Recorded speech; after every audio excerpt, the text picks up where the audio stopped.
thought that it would be a good idea to ask also some people from who work in the German game industry, and especially since we have the topic of localization, I'm very happy to have two people here who are not only experts on localization from an industry perspective in Germany, but also students from our Japan Studies program. So we've studied together, and I'm very happy to have here Daniel Finck and Christoph Neubauer, who both work on localization from different perspectives. And I would just say that the session is relatively open. I will ask one or two questions. They will introduce themselves, and then I hope we have time for questions if you have anything you want to know from them. But first, let's just hear where you come from and what you're doing. Maybe Daniel will start. Yeah. Okay. That's fine. So I graduated in 2010. I wrote my thesis about Kakaku Ninja Tai Gatchaman. So it's very much about localization. Something that was addressed before, a series that was localized for the American market. And so I looked into what cultural changes have been made there. And then I went on to, because I've been to Japan and found an entrance to the localization world. I continued doing so after graduating. So I then went on to do localization management at a publisher house. And then nowadays I'm more doing some counseling for best practices for localization setups, which is a difficult fight, as we heard before. There are more immediate problems when you publish games, like is the server there, or are we safe of DOS attacks or something, you know? So later on, people then try to evaluate if this is if the quality has become a problem, or if this is a reason why something has been unsuccessful, but that's then too late, right? So yeah, that's just in a nutshell what I do.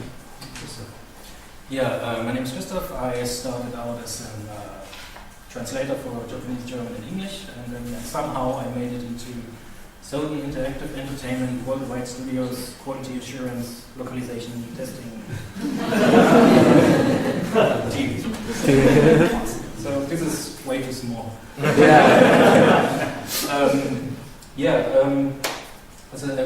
been doing this for 2 years now. I worked on. I have to drop some names. I worked on Until Dawn, Tearaway, Uncharted 4, No Man's Sky. So, no. He's not allowed to talk about anything, basically. It's already released. All right. And that's awesome. Anyone familiar with those games? Yeah. Have you played it in German? It's very good. Yeah, give it a try. Yeah. When it comes to projects like my projects, you might know. I learned my trade in the free-to-play world, so which means not so prestige titles as Christoph deals with, but a lot of stuff that you need to come up with to make this work. You know, because you have a product that is never released at any point of time, so you have not a shipped product. It's constantly in release, which is a problem for many aspects, like for people doing localization, for example. If the project manager doesn't consider the fact, well, it needs some time, you know, we cannot scrum or agile it away, you know, it needs to just happen, you know, it takes some time. These games are licensed from China, Korea, Japan, from developers who are not that experienced in the publishing in the West, or they just don't want to have too much effort in it, you know. So they license it away to a Western publisher. So it means also that the two of you have very different kind of ways of working. Probably, yeah. Also very different maybe problems. I'm a bit more relaxed about everything. Yeah, I saw a lot of dark corners there. Yeah. Different perspective, yeah. It's not that I'm not an optimist about this, you know. Like there are small steps that are made, but still there is not a lot of attention on the quality debate when it comes to language. Can you maybe both give us an idea of the process in terms of how long it takes? What are the steps that you're taking if you have one game that you want to localize? Maybe this is also something interesting for students. If there are any here who might want to work in this industry at some point. Well, we have deadlines as well. Someone will calculate it on a higher level. And then we have this amount of time, and it has to be done. We can interchange the number of people working on it per language, which is optimum speed is 2 people per language. You said that? No. Yeah. Yeah. And in terms of quality, it's basically everything you said about how the translation works is how I experience this every day. So I get the part of the translation in game, I check it, then another batch comes in, I have to check that as well, and the old one. So it's repetition over repetition, only to get it maybe in the last 2 weeks or 1 week to see the whole game. So it means also that you get pre-translated versions to check. Yeah, the batches are part of the translation volume.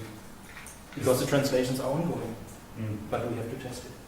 Okay. So you're testing the game before the translation is complete, before the game is complete as well? Yeah. But I'm doing localization testing, that's functionality testing, and I check the language, other people check the functionality. So I know both sides. Like this is like the in-house side of it. I set up projects internally, but there's also the case of what it means setting up a project as a vendor, for example. You know, so it both starts with like analyzing what you have and making a cost analysis of it. You know, so you look into a text, you have like tools like MemoQ or CAT tools that can give you a better understanding of the internal structure. Meaning you want to look for duplicates or matches in your translation memory and see how much effort it is. So now it becomes about like selling that to either like the internal customer, the stakeholder there, you know, the product manager or producer or whatever, or to a client. So that already presents a problem because like if you're doing it internally, you're interested in best possible quality, you have like some resource problems maybe because like they are already working on something else, so stuff needs to get queued up. So you need to kind of defend the project based on its importance for the company, which is also sometimes a problem because like every producer just knows their game.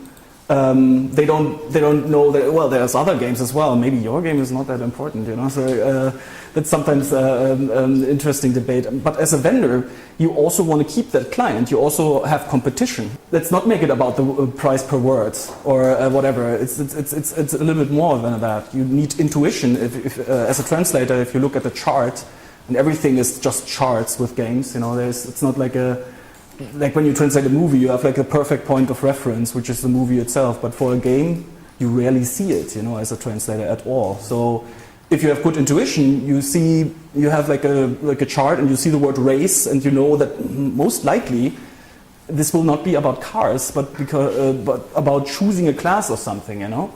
So this comes with it there, you know. This is what my job is about.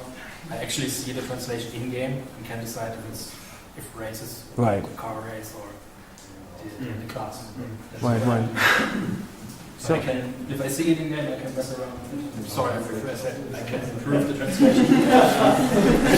Make it better. Yeah. But most of the time, of course, a client looks for somebody who solves a problem for them. You know, so they don't really want to deal with that at all. So the only thing that remains is like the price. It's still like there's like if you continue working with a client, you can educate people, evangelize, but you start with this topic again and again because, especially my experience is that localization is language. There's an attitude of, well, everybody speaks the language, right? You often see like attempts, especially in startups, where, well, we have a native Spanish speaker, so you can translate, which is like the weirdest misconception ever, you know, because no, just because you are speaking a language doesn't mean it can be published and sold, you know. So that's then the costly repercussions that often happen later on, you know. Would you also consider the sort of the tension between your ideas of good localization and the amount of money and effort the developers want to put in as the biggest problem in your work? Yeah. Definitely, I would say so. Also because you have language experts in your department or in your team that you need to motivate also, and it can be very frustrating for them. You know, like there's rarely any language BS being released that people don't know about yet, but there is nothing you can do to stop it. You know. So professionally, you also have discussions with your peers in other companies that are asking why did that happen? And stuff needs to get out. The cost factors are so high. If there's a marketing campaign for something, nobody cares if there is language problems. That's what I can say to quality is all my colleagues and peers have an academic background with language related, and most of them also research gaming content and gaming topics. Like my colleague, actually, one colleague of mine, Marina, was at the Finck in Barcelona, right? She talked about gamer jargon in Spanish. How Spanish gamers are using English expressions like perk and buffs, whatever, you name it. And how they use it. I can put examples of that, actually. For instance, in World of Warcraft, Spanish players verbalize English verbs to the Spanish pronunciation. So, for example, drop becomes dropear. That's what she was talking about. It's called like castear. So, and they do that a lot. So what does it mean for us as an organization team? Should we adapt that? No, don't put it in there as official. Yeah. That's the thing. That's what we have to think about it every day. The gamers are using most of the time the English words. I don't know, first-person shooter or he's going down. Actually, gamers are using the word down in German. Yeah. And if someone translates it and he only has a string down, then it becomes unten, which makes absolutely no sense. That's definitely a discussion that I remember whenever somebody starts fresh from university as a translator, there's also, especially in German, certain discussions that you need to have. Like, of course, you want to have grammatically correct German in there. But simple present is not used in the German language so much anymore. So it's not ich aß or something. So if a character speaks like that, it doesn't. If it's not like a medieval setting or the king speaking, even though it's totally correct and it fits maybe the size better of the size or the text limit that you have, it's just not going to work. So some translators often have like the notion of trying to defend culture and educating people, but that doesn't work like in games. It should not happen. We need to make something that's appealing and that's understandable for somebody. Nobody wants to learn something in a game. If it throws them off and they don't understand it because it's not like people talk in the real world, then they question it. Like, why do they talk like that? So it would lead to them asking why are we talking the wrong way in reality then, you know. But yeah, that's a difficult fight to have like on that platform, I would say. Yeah. I was wondering during your talk about the way the localization has changed due to downloadable contents. Due to the fact that games are updated all the time, so that things are not finished, especially online and with mobile games. So I was wondering if you had any experience or also like a policy in that sense at your place about how things have changed and how you're adapting to recent developments. Well, I have experience with DLCs. The DLC is just another part of the game, or an additional part. It's tested as the normal game as itself, but I don't have experience with online games. Well, I've worked a lot with. I had to work on this a lot because, like, I did free-to-play, so this is like the #1 topic. It's continuous translation support, right? So how do you support something that is never fully released? So you cannot say it's done. It's never done. And when as soon as your resources start working on something, there's probably new content already on the way because it's a long process. You know, there need to be different steps in between before like a content is released. So they're working on something and it's basically already obsolete by the time they start working on it. So to not interrupt this, you need translation platforms that can support that process and that make sure that the freelancers that you may be working with, are still properly paid by the amount of work that they do, while they also have always like the perfect reference in the translation memories or term bases. So there was we needed to have like this kind of technology very early on. And it maybe came to fruition like maybe 4 years ago or so, where you had or 5 years ago, where you had the first cloud translation tools. Because we needed that, and the developers were very interested in our feedback because, like, oh yeah, there's a real world example of like what our tools need to be able to provide.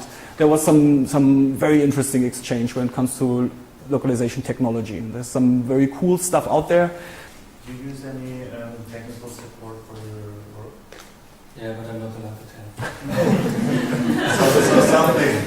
Nothing like open source. Okay.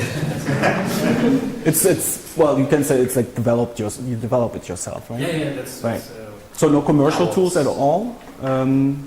No. Okay. Can you say anything about what happens or how you deal with when you encounter a problem in terms of localization, when you have something that you just find very difficult to localize, a term or anything? Is there an example that you could cite, and if so, what do you do to deal with it? Well, I just gave the example for being down. This was like a menu header, and it was the number of how many times you got KO'd by your enemy. And it was down in English, 4 letters, and the maximum was 5 or 6 letters. And the German word would be niedergeschlagen. It's slightly longer than 6 letters. That was, I would have used it. Of course, I'm familiar with the jargon, but I had to change it to an abbreviation, unfortunately, am Boden. Am Boden. Oh, okay. So this is one example I can come up with. But, what is issues, problems with that? How you deal with it? How you work? Is there anything? Do you read books? Do you go to the gym? We have internet at Sony.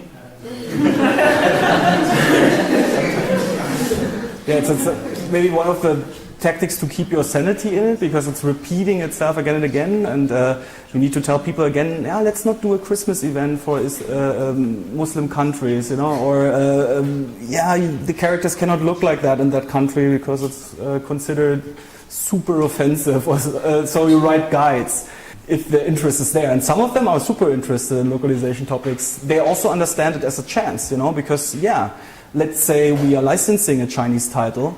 Yeah, we could just localize it if you don't give us any context, but we could also make something more, like something better out of it. Like one of the games I worked on, it was very sound in terms of gameplay, but there was no lore or no story to it. And we developed something because we had the freedom first to talk with the developer and get like our ideas in this, and we just enriched it during the localization project process. On the other hand, you don't want to be the guy who always talks about problems in the release meetings, right? You're sitting there with a lot of people that are having a business background, which is, personally for me, is the biggest challenge, because I'm not a business guy, and so I'm questioning certain things. But on the other hand, I don't want to be like the blocker, as you say, So you say, okay, it's all right. On the other hand, let's talk later about like the issues which will 100% happen, and will be costly. How much costly? I don't know. It would be ingenious to know this, Players are very bad in giving feedback also. Like, you ask them, you make a survey where they should put their finger on like, okay, what's wrong with it? And they will probably come up with something that has nothing to do with localization or whatever. But they see language, so it's a localization problem and it's on your table. It's like, no, that's not the problem. The problem was maybe the wrong build. Problem was like maybe some other bug or something. It's really difficult or a big challenge to really get some good feedback that helps you to make a case for more time. I have a question. How many of you actually play games in your native language, localized? Do you prefer English games, English language games? Yeah. Well, the room is the exception. The statistics say like there's like you say that, or the calculations for the business people is like 40%. You get like a bigger revenue of 40% if you localize, which is good for us. It's like it's for the localization industry in general, right?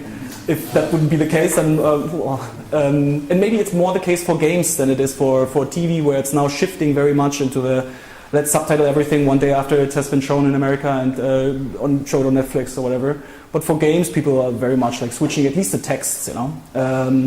But they very much want to see the original voiceover. That's true. Before we open the floor for questions, maybe one sentence. What would you say to somebody who wants to work in the localization industry?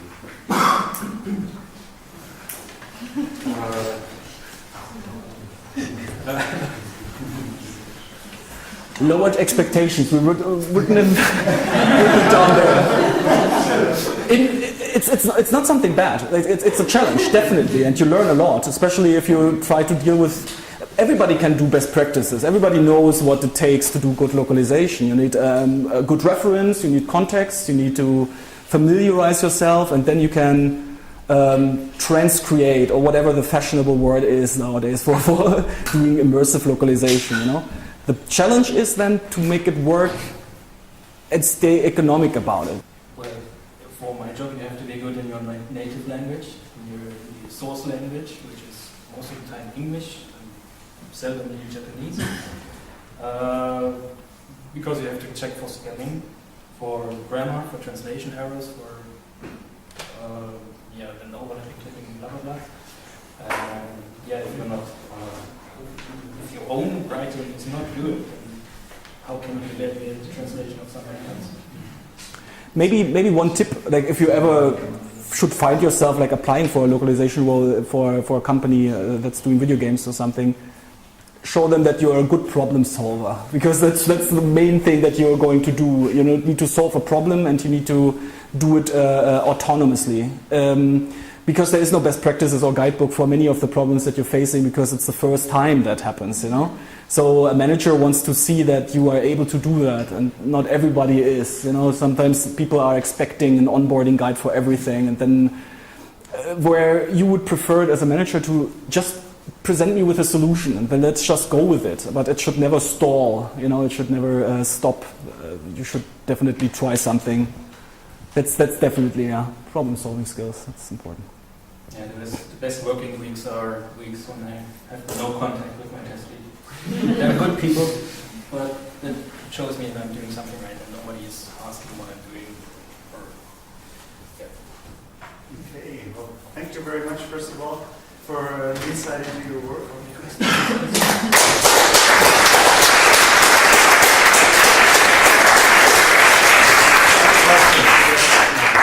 So thank you for the presentation. You seemed so sad when you asked people if they prefer to play like their own language or in the original language. So I wanted to cheer you up by saying that I don't know if it's for many of us in this room, but at least for some of us in this room, the option to play a game localized into your own language is like, it's not there. Like for example, in Finland, nothing gets localized into Finnish. We don't have a tradition of localizing. Everything's subtitled, if even that. So we don't really localize games or movies or anything. You haven't finished Tesla though. Oh yeah. It's changing for sure for some like really major titles and so. But for many people, the localization that they see is the original changed in something new, which is still kind of like foreign for you. So Japanese games that are brought to Finland, they might originally use yen as the in-game currency, like the fictional currency, and then it's translated into English, and then they use like dollars. And it's from the Finnish perspective, it's like it's still foreign money. Yeah. But is that something that you've like ever come across? Like, do you ever have to take into account the fact that people playing like the games that you translate probably or might play sort of from outside the sort of language culture that you're translating into, or is German such like a specific language area that you don't really need to take into consideration cultural stuff like that? Well, it depends like what the target audience is. Like we usually localize so it's understandable for everybody. Usually for free-to-play you do that. You don't have boutique titles where you're targeting in the otaku crowd. Like one super good example for that is Persona. Persona, do you know that game? Like so that is ingeniously done. Like but they are also targeting very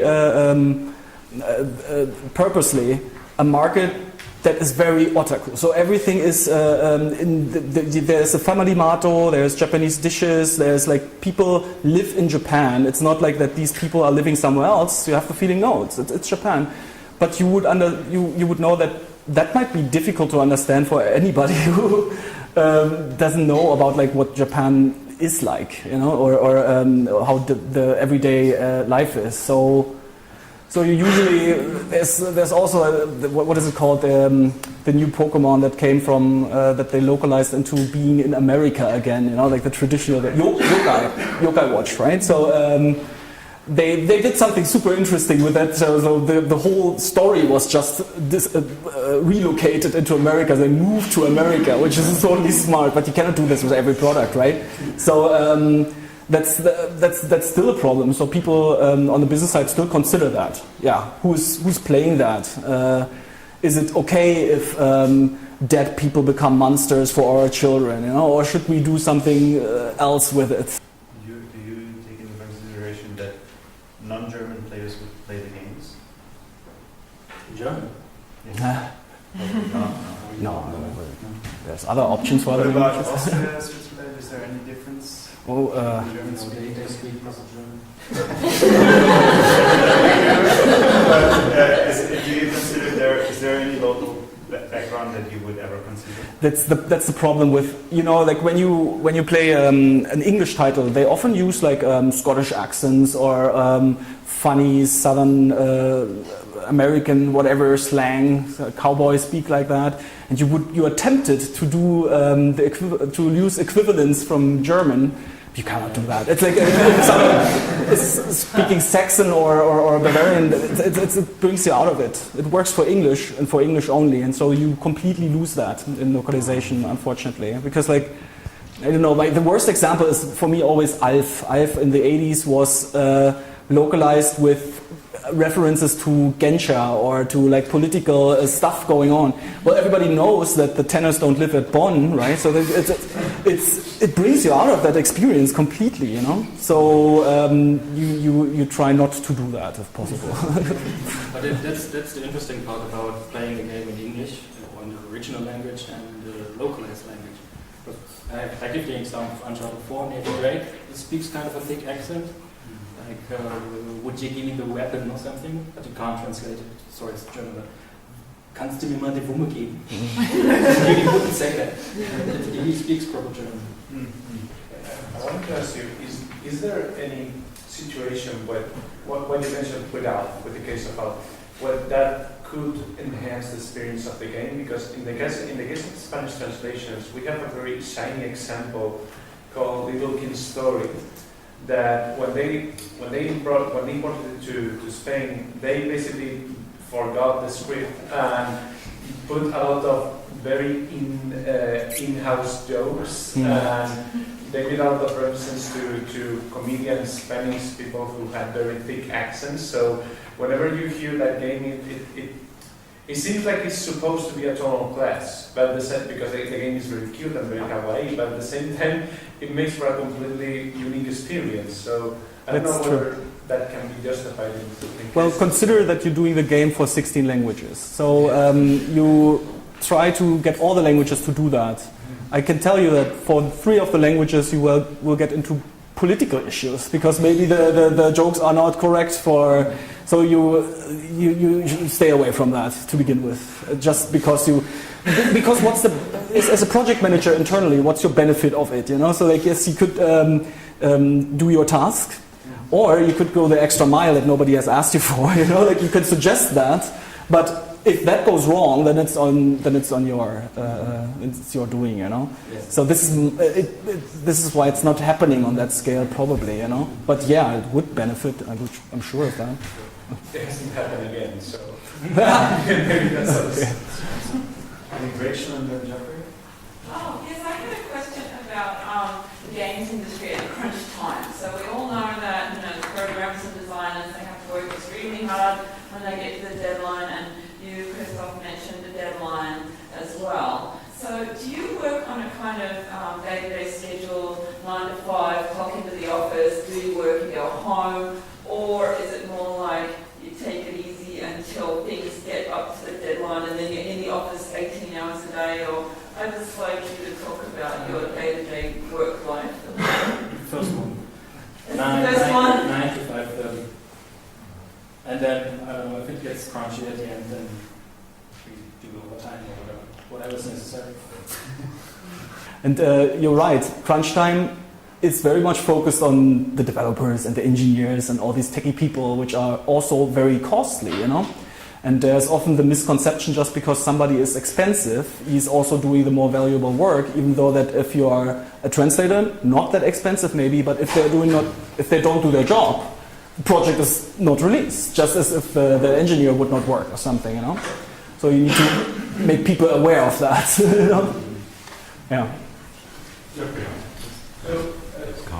friend of mine works in translation, but not for games, and he's part of a company that is global, and so half the time he's having to talk to people on the other side of the earth, and because they're translating into, as you said, 16 languages at the same time. Is that true? That in localization, that you have these teams that are just geographically distributed, and you're trying to coordinate using video conferencing and stuff like that? Translations? Yeah, the software takes care of that usually, you know, like they can be wherever. I would say that there is some benefit of having in-house teams, yes. There's also a downside to it. There's tools that make everybody come together more closely, you know, that for certain things that you would then talk. If you're more interested in knowing, like, if you need to have like super quick translations, yes, there are processes where you set up people that are 8 hours behind you in terms of time difference, you know, so you know that if you submit this, it will still be done the next day or at the same day. You sometimes play with that as well, yeah. If you have like multiple teams around the world, then of course you consider that fact too and use it to your advantage. Okay, one thing about I've been conducting research in the studio, and they really tell me that the Sony Computer Entertainment global team has quite a big crucial role in making their indie game global. What do you think about their comments in the earth? Are you actually in fact helping those indies help them globalize? I can't go into detail, but I mean, PlayStation is kind of a closed system as well. Right. Open kind of with the PSN store and everything, so they get like indie game developers in, but not to an extent like Steam would do on PC or whatever. So slowly, we're getting there. It seems like you guys are very aggressive, because I talked to all these indies, like Japan and American, and all these good ones always approached by Sony to get them Forced. So as long as you create good games, then Sony's gonna approach you. Maybe something like that. I don't know. What's that standard? That's not my level of. Okay. Okay. Thank you. Maybe you can tell me the secret. Later. Melanie. First of all, thank you very much for these insights. And maybe I missed the point, maybe already talked about this a little bit. I want to get into, again, the issue of how free are you to set the tone of your localized game? Because I'm currently just trying to remind the example from the film or movie section about Spencer and Terence Hill movies, where the German translation was so different because of all these puns and Jack and Panther or Craig and Panther, sorry. Yeah, that's a good example. Kind of stuff. And then it got back to the Italian translation because, or to the Italian original. And is there something like that that you can do in the game industry, or is it more strict? Is it more bound to the original in regarding setting the tone of the game? Well, we strictly have to follow the source language. Well, not too strictly, but because when it comes to jokes, you can't really translate puns. Or puns, we are GK, or whatever. You can't really translate it directly into German. So you have a bit of leeway where maybe the translator or on a letter state, me, can play around with the translation a little bit. It very much depends on the interest of your stakeholder. So let me answer for Sony, or like what I, from outside, would say. Yeah, right. So a developer like Naughty Dog, who did Uncharted, right, is very close tabs on like what is possible or not. Like they're perfectionists. They want to have stuff done the right way. They also have a kind of a little bit of understanding of each language. So it's not that they are completely in the dark and dependent on your input. But sometimes you have a stakeholder who just wants to have it done, you know, and you want to do it the best way. So the best way entails also coming up with like a unique voice or something that is funny. You cannot describe this to somebody who is not a native there, you know. If they know, all right, yeah, it's more immersive in that language, then you go for it definitely, you know. But avoiding the problems like with accents or dialect stuff, you know. Sorry, okay, I'm playing with the cable. I'm destroying that. But yes, definitely, if you have that freedom, I would say there's only rare cases where you cannot set the tone as much, right? Yeah. I agree. Right. I agree. No. Yeah. Right. Two things. First thing is just a comment on why people aren't playing the localized versions. Coming from Holland, it's actually a local answer. So we don't play, many people in Poland don't play Polish localized games, not because of the quality of translations, which is considered to be good, but because of the quality of voiceover, which is considered to be bad. So if there is a possibility of, for example, having English voiceover and Polish subtitles, I prefer this. But voiceover often can destroy your work. So that's a big problem. And now for a question, I've always been fascinated by the fact that in games, titles are never translated. As if no one even tries this. It's in Polish. I've checked that in German it's similar. So Uncharted, the cover for Uncharted 4 is Uncharted 4, and even the subtitle is in English in the German version. In Polish, for example, the subtitle is in Polish, and the main title is in English for whatever reason. So people do these strange things with the titles, and it's not like that in the movies or books. People don't do that. And actually, Sony Entertainment tried it once in Polish, and they translated the game Journey. So it was in Polish, and even in-game it was in Polish. But fans reacted very badly to it. Well, like it. And it's actually a fascinating thing. I don't know if you have yes, there is one reply to that. It's again money, and it's Google. It's SEO, so search engine optimization. Especially for German also, or for French, you have the similar problems where you would like to have a noun that is that long because that's German, right? And then you get like a text, maybe you submitted it to marketing, they requested something, and you see it then how it's published, and you just shake your head because everything is written in separate words and whatever. It's just the result of, well, you need to publish it so Google picks it up, you know, so it gets traction, so it generates clicks in a sense, you know. So this is why the titles often have like these weird long. They always have like a subtitle to it, you know, which is ridiculous sometimes, and you wonder why they do this. Even the AAA or the biggest, the coolest titles have like some weird stuff because, well, if they're just called Uncharted or whatever, Down, or it's not enough for Google, you know. So this is why they carry that. That's probably the main reason. It's actually the first subtitle for Uncharted. Drake's Fortune is also translated in German, and it's a trademark. It is. What is it? Drake's Schicksal, which totally takes away the pun. That's true. fortune. But Yes. But it's correct or something. Yeah, that's correct. But it's proper German. Can I just add to this? So in my experience with Japanese publishers, they tend to use marketing section to decide. Translators don't even get to be asked to translate. That's one thing. And about voiceover quality, it's very interesting because of this lot of anime production in Japan.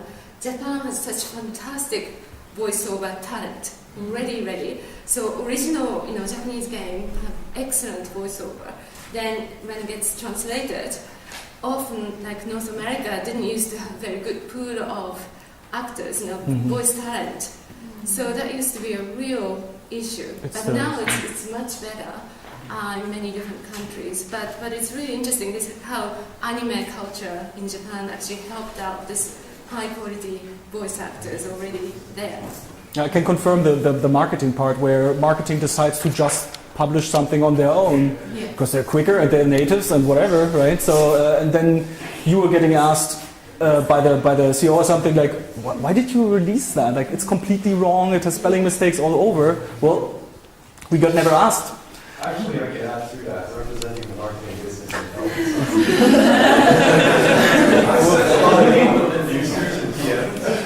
but the problem is that marketing and business often their own separate teams, and marketing, as you know, for SEO is really important.